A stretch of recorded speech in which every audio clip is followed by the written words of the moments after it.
It all started on a chilly October evening.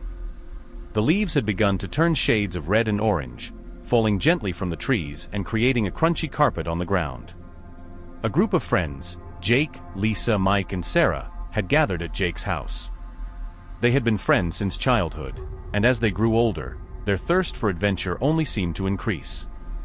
"I dare you to spend a night at the old asylum," Mike said, his eyes gleaming with mischief. The others gasped. The old asylum was a place no one went, especially not after dark. The Southgate Asylum had been abandoned for decades, and rumors of it being haunted had circulated the town for years. People spoke of eerie lights, ghostly figures, and strange noises. It was said that the asylum's last patient, a woman named Eliza, had died under mysterious circumstances, and her spirit still roamed the halls, seeking revenge on those who wronged her. "You're crazy," as Sarah said, shivering despite the warm fire crackling in the fireplace. "And no one goes there. It's dangerous." "That's what makes it fun," Mike retorted, a grin spreading across his face. "Are we not up for a little adventure?" Lisa, who had been quiet, spoke up. "Why don't we just check it out? We don't have to stay the whole night. Just see if the stories are true." Jake, ever the skeptic, shrugged. "Fine. Let's do it. But I'm telling you, it's just an old building with a bunch of old stories."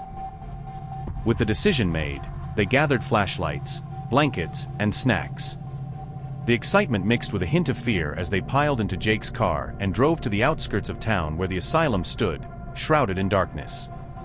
The Southgate Asylum loomed ahead, its tall, crumbling structure silhouetted against the moonlit sky.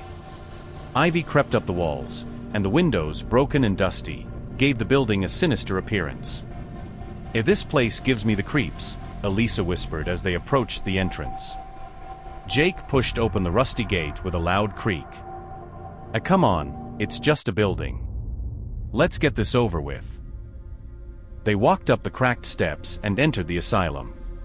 The air inside was thick with dust and the smell of decay. Their footsteps echoed eerily in the empty halls. "Let's find a place to set up," Mike suggested, trying to mask his nervousness.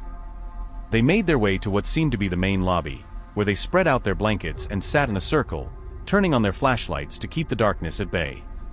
"So what now?" Sarah asked, her voice barely above a whisper. "We wait," Mike said. "If there's really something here, we'll know soon enough." As the hours passed, the friends talked and laughed, trying to ignore the creeping fear that gnawed at their insides. Midnight came and went, and with it, the temperature seemed to drop even further. Suddenly, a loud bang echoed through the halls. They all jumped, hearts racing. What was that?" Lisa gasped, clutching her flashlight tighter. "It probably just the wind," Jake said, though his voice lacked its usual confidence. But then they heard it again, a loud echoing thud, followed by the sound of something dragging along the floor. "That's not the wind," as Sarah said, her eyes wide with fear. Mike stood up, his flashlight beam shaking. "We should check it out. Maybe it's just an animal." They reluctantly followed him, their footsteps quiet and cautious. The sound grew louder as they approached the end of the hallway. Suddenly, a door to their right slammed shut, causing them all to scream. Jake pushed the door open with trembling hands.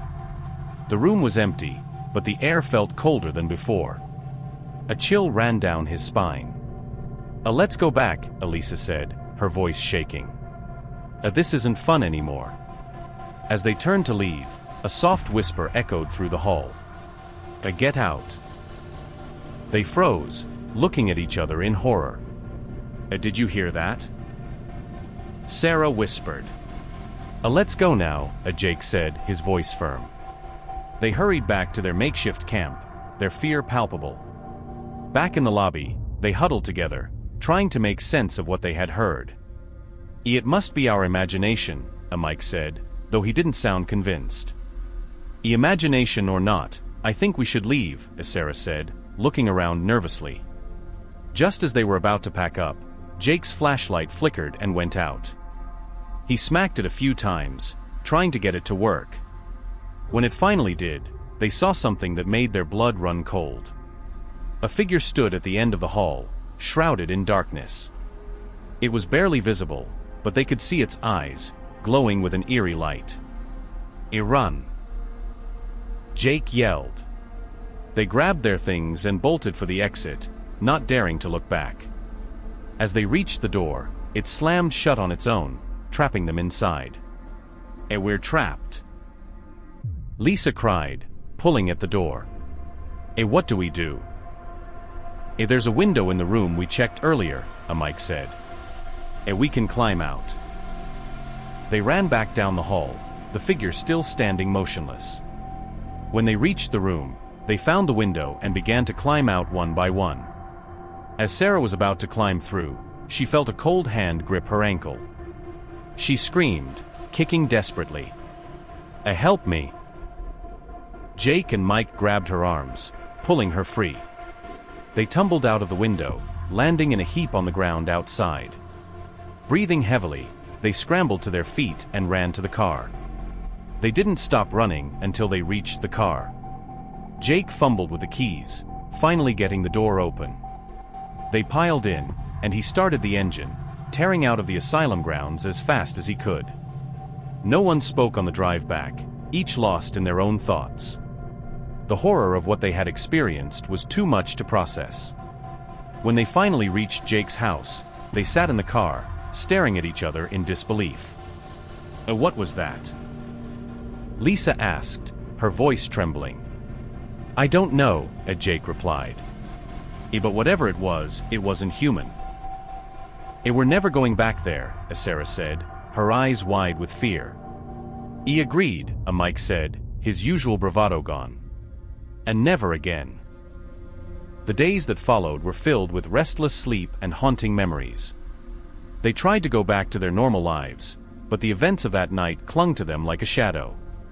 One evening, Sarah called the group together. "I've been doing some research," she said, spreading out old newspaper clippings on the table. "I think I found out what happened at the asylum." The clippings told the story of Eliza, the last patient. She had been committed for reasons unknown, but it was clear she had suffered greatly.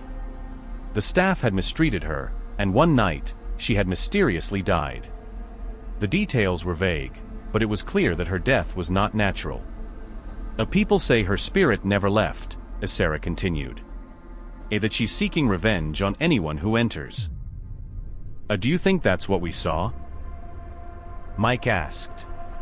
"I don't know," as Sarah replied. "But I think we need to find a way to put her to rest."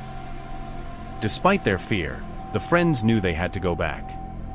They couldn't live with the terror haunting their dreams.